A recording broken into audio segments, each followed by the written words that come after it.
Hello guys, দেখুন এই দেখো আমাদের জমি সব। দেখুন দেখুন দেখুন কত শস্যের ফুল ধরেছে দেখুন। আর এই দেখুন আমাদের খাল, আমি বন্ধক নিয়েছি, এই নিচ নিয়েছি। হ্যালো, দেখুন দেখুন এই পানাগুলো সব পরিষ্কার করব, এই ধান বসাবো, ধান 3 বছরের জন্য কন্ট্যাক্ট নিয়েছি। প্রচুর মাছ আছে, রুই, কাতলা, ইলিশ, তিমি, হাঙর, তিমি মাছ আছে, হাঙর মাছ আছে। বোকাচুদা বলছে হাঙর মাছ আছে, হাঙর।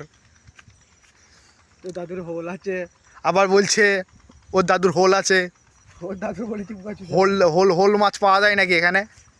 এসব মাছ পাওয়া যায় না, মোটেও বলবি না। এসব এসব কী মাছ পাওয়া যায় রে এখানে? কেলাচুদা মাছ। কি কেলাচুদা মাছ গাছে ধরে নাকি?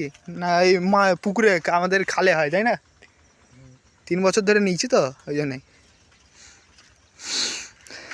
ছবিগুলো ভাই পাঠা।